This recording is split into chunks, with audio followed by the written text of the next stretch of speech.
Shalom Bapak Ibu Saudara yang dikasih dalam nama Tuhan. Hari ini ketemu lagi bersama saya dan kita hari ini akan membahas tentang respon yang benar. Suatu hal yang sangat mendasar, hal yang sangat sederhana, hal yang sangat simpel. Tapi beberapa banyak di antara kita tahu kalau hal yang dasar seringkali menjadi fondasi untuk menentukan sebuah ketinggian suatu bangunan atau sebuah kekuatan atau sebuah dasar yang kuat untuk menentukan ketinggian dari suatu bangunan atau sebuah bangunan. Nah, salah satu panggilan kita sebagai orang percaya adalah untuk membuat perbedaan, saudara. Untuk membuat perbedaan dalam apa? Untuk membuat perbedaan terhadap orang-orang yang tidak kenal atau tidak di dalam Tuhan. Nah, hari ini kita akan bahas ayatnya ada di dalam Efesus 4 ayat 17 sampai 18. Saya akan bacakan.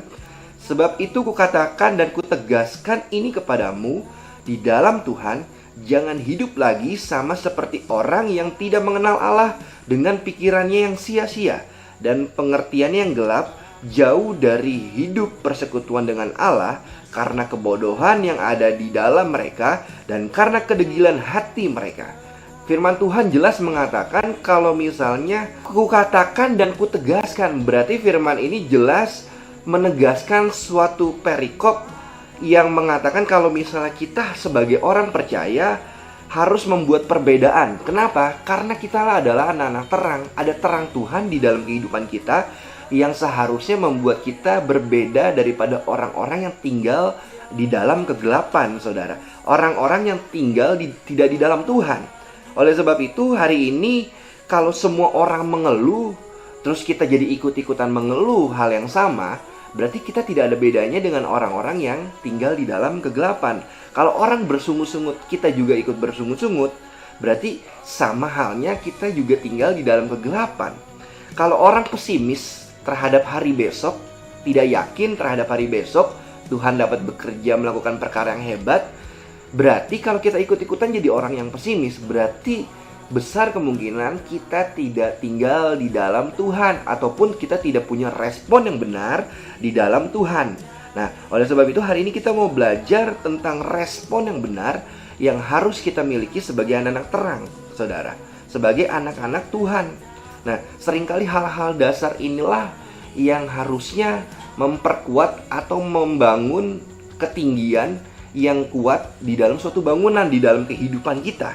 Kita nggak bisa kontrol hal-hal yang sesuatu yang buruk tidak masuk dalam kehidupan kita. Kita nggak bisa, saudara. Tapi yang bisa kita kontrol bagaimana kita punya respon yang benar ketika sesuatu yang buruk masuk ataupun terjadi di dalam kehidupan kita. Bagaimana cara kita merespon terhadap situasi, itu semua ada di bawah kontrol kendali kehidupan kita. Nah, cara kita merespon sesuatu tergantung dari cara kita berpikir. Cara kita merespon tergantung dari sesuatu cara kita berpikir, saudara. Itu sebabnya Roma 12 ayat 2 bilang seperti ini. Jangan kamu menjadi serupa dengan dunia ini, tetapi berubahlah oleh pembaruan budimu, sehingga kamu dapat membedakan mana kehendak Allah, apa yang baik, yang berkenan kepada Allah, dan yang sempurna. Jelas, Roma bilang jangan serupa dengan dunia ini. Artinya apa? Kita harus membuat perbedaan. Yang dunia lakukan, kita tidak lakukan. Kita harus punya respon yang berbeda terhadap orang-orang yang tidak tinggal di dalam Tuhan. Keberadaan kita di dunia ini harusnya berbeda dengan orang-orang yang berada atau tinggal di dalam dunia ini. Gimana kita mau berbeda kalau kita masih mempunyai cara berpikir yang masih sama dengan orang-orang yang ada di dunia ini, saudara? Nah, kalau kita merespon dengan benar, maka hidup kita akan menjadi hidup yang benar. Tapi bagaimana cara kita merespon dengan benar kalau cara berpikir kita nggak pernah mau diubahkan? Kita nggak akan pernah bisa berubah pola pikir kita kalau kita nggak bisa berespon dengan benar. Begitu juga sebaliknya. Gimana kita mau berespon yang benar kalau cara berpikir kita belum diubahkan atau kita belum berubah dari pemikiran yang lama menjadi pemikiran yang baru ketika kita tinggal di dalam hidup di dalam Tuhan. Nah, cara kita berpikir tahun yang lalu akan berbeda dengan cara kita berpikir di tahun yang sekarang. Strategi yang pernah kita pikirkan di tahun yang lalu, yang kita lakukan di tahun lalu, tidak bisa semuanya kita ambil, kita gunakan, kita pakai ulang di tahun yang sama, di tahun ini, saudara. Tidak akan pernah bisa. Nah, tidak semuanya hal-hal yang kita pernah lakukan baik di tahun yang lalu kita buang begitu saja, tidak. Tapi ada hal-hal baru yang harusnya kita bangun, kita update ulang di tahun sekarang. Supaya apa? Supaya cara berpikir kita seringkali berubah menjadi hal yang lebih baik, saudara. Sama seperti software, saudara. Sama seperti software, seringkali komputer atau handphone, kalau saudara pakai iPhone atau Android, seringkali software di dalam handphone seringkali meminta upgrade atau update. Seringkali, saudara. Tidak terbatas dalam setahun cuma sekali, tidak, bahkan sering, saudara. Seringkali software termasuk pengguna iPhone, seringkali di iOS-nya itu minta upgrade. Upgrade gunanya apa sih? Update tuh gunanya apa? Bukan berarti yang dulu salah, tidak. Bukan berarti iOS yang lama atau software yang lama itu salah, tidak. Tetapi yang dulu cukuplah yang dulu. Yang dulu cukuplah waktu itu. Bukan berarti iOS yang lama atau software yang lama jelek, tidak sama sekali, saudara. Tetapi yang dipakai dulu cukup untuk yang dulu. Yang sekarang itu harus diupdate. Supaya apa? Supaya prosesnya atau enggak prosesornya atau enggak aplikasinya berjalan dengan baik.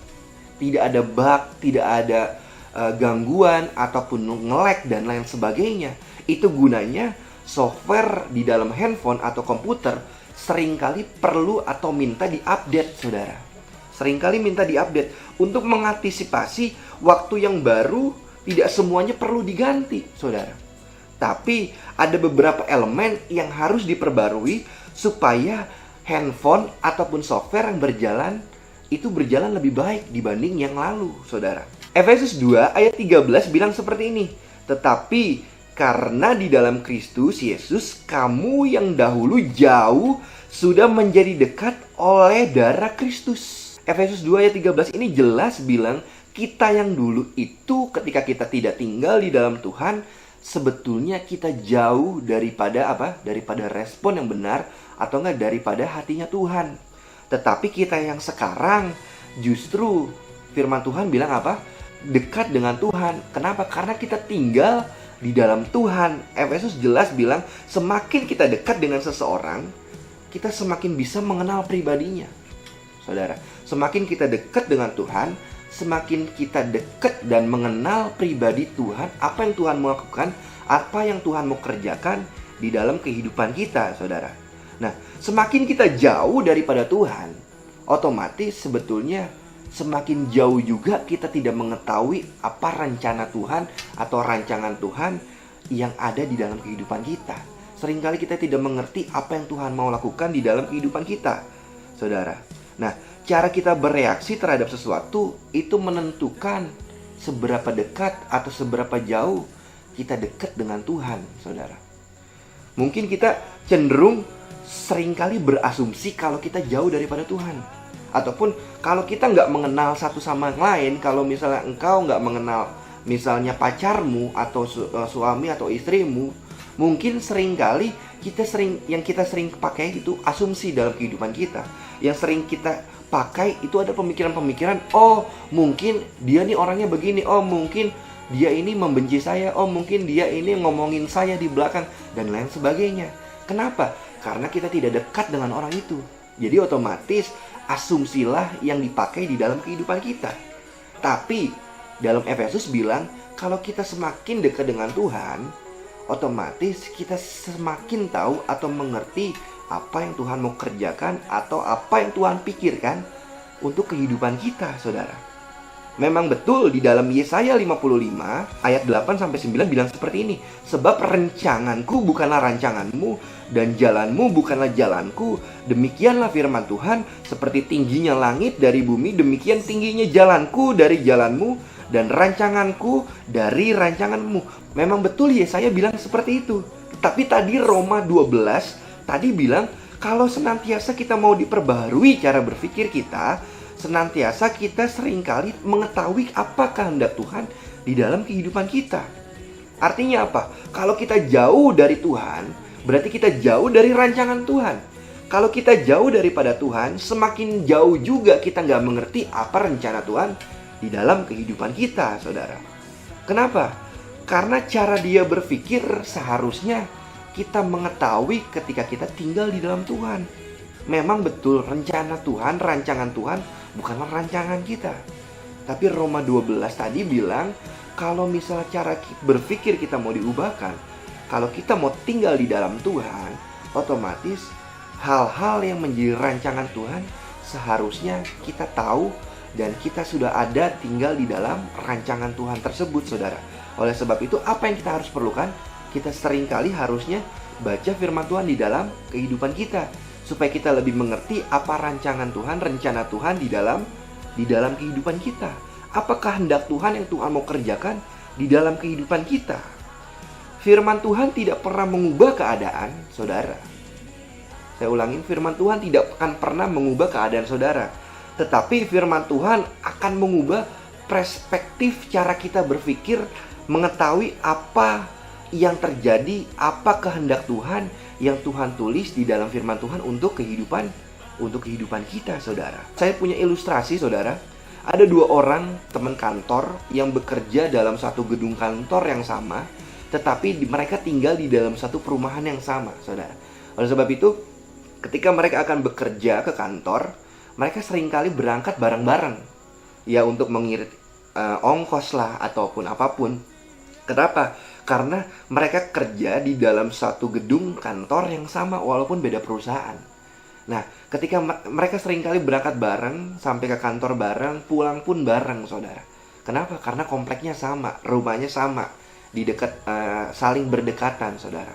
Nah, suatu hari ketika mereka akan pulang, saudara, yang satu kerjanya di lantai dasar, di lantai 1, yang satu kerjanya ada di lantai 30, saudara. Ada di lantai 30. Nah, inilah salah satu contoh perspektif cara kita berpikir di dalam cerita ini, saudara. Nah, suatu hari ketika jam pulang kerja, yang di lantai dasar telepon ke lantai 30 temennya. Dia bilang seperti ini, "Yuk, pulang yuk. Udah waktunya pulang nih." Gitu-gitu. "Tapi kayaknya kita nggak usah pulang dulu deh jam segini. Aduh, gue lihat di depan tuh kayaknya macet total tuh. Macet banget di depan jalanannya. Padahal gue udah mau pulang nih." Nah, temen yang di lantai 30 melihat keluar jendela, saudara. Ketika diajak pulang, ternyata orang di lantai dasar menginfokan kalau di depan tuh macet banget. Ya, kita jangan pulang dulu deh. Orang yang di lantai 30 melihat langsung ke jendela keluar, saudara. Apa yang dia pikirkan, apa yang dia respon, saudara? Justru orang temennya yang di lantai 30 berespon hal yang berbeda. Dia bilang, "Kalau mau pulang sekarang. Ayo kita pulang sekarang." Kenapa? Karena ini saat yang tepat untuk kita pulang. Nah, orang temen yang di lantai 1, di lantai dasar bilang, "Ah, janganlah. Lebih baik kita pulang nanti. Itu macet banget. Lu gak ngeliat dari atas? Itu jalanan di depan kantor macet banget. Otomatis kalau kita keluar sekarang kita akan terjebak macet. Kita wasting time di jalan lama, capek di jalan dan lain sebagainya." Tetapi orang yang di lantai 30 punya perspektif cara berpikir, cara berespon, cara memandang yang berbeda dengan orang yang ada di lantai dasar.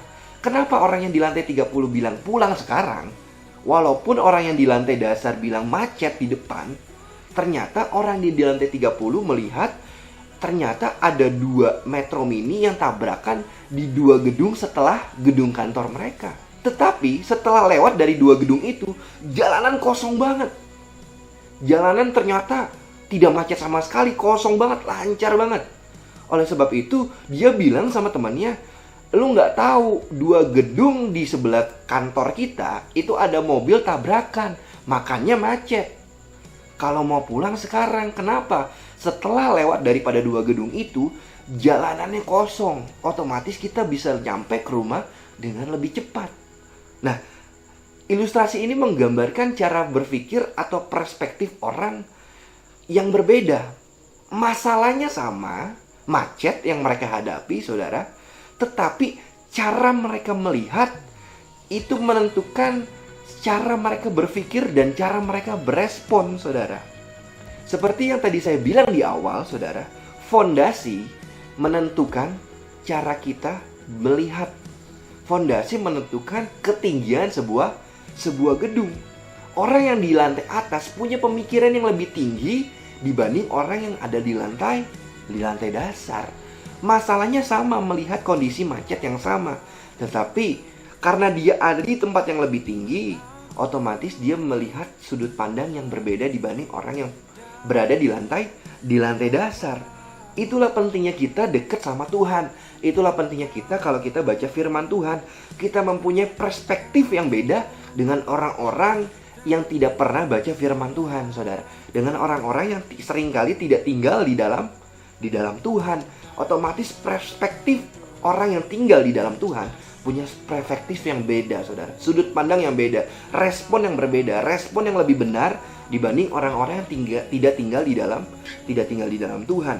Nah, respon yang benar yang kita miliki mempunyai iman, saudara. Ternyata memang betul masalah ada, tetapi iman melihat masalah yang ada di depan mata pada saat yang bersamaan. Iman yang sama juga melihat ada jalan keluar di dalam masalah yang ada, saudara.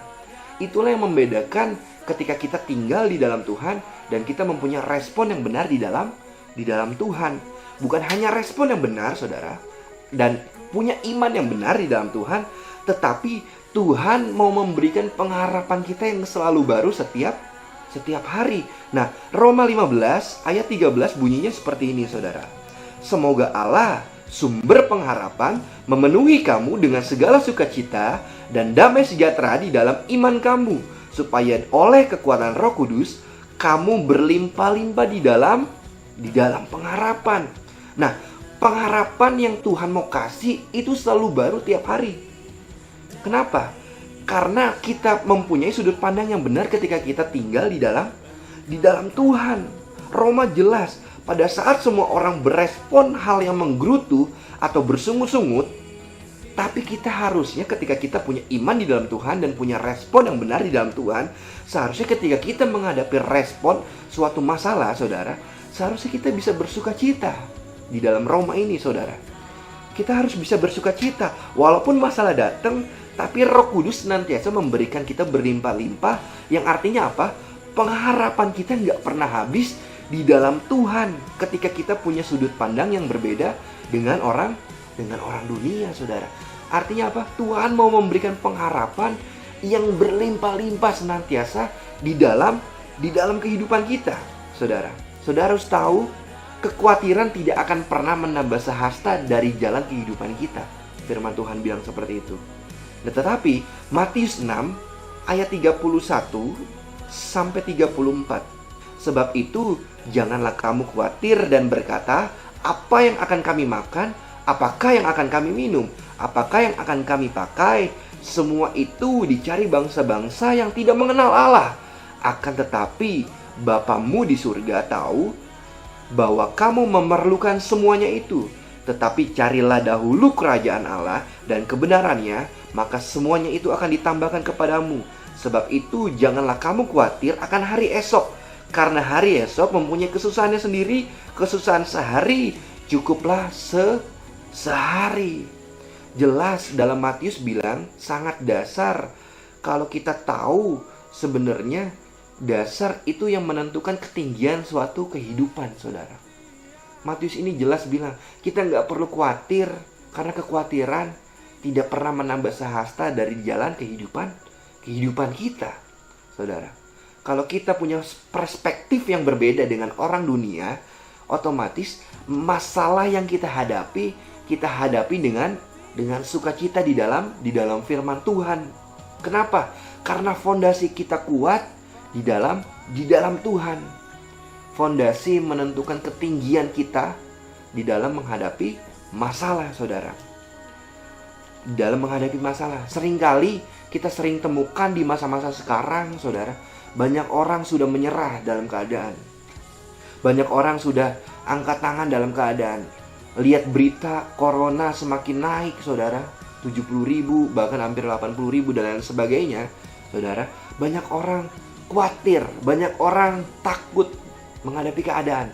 Tetapi kalau masalah yang sama yang kita hadapi, saudara, kalau kita tinggal di dalam Tuhan dan kita punya respon yang benar, cara berpikir yang benar, ketika kita tinggal di dalam Tuhan, seharusnya kita tidak takut karena Tuhanlah yang menjagai bahkan melindungi kehidupan kita, saudara. Sama seperti murid-murid, saudara. Ketika murid-murid ketakutan menghadapi badai topan yang sangat kuat, ketika mereka hendak berlayar, saudara, mereka mengguncang perahu mereka sehingga mereka ketakutan, bahkan mereka bingung harus ngapain, mereka takut akan mati. Tetapi yang saya belajar dari cerita ini apa, saudara?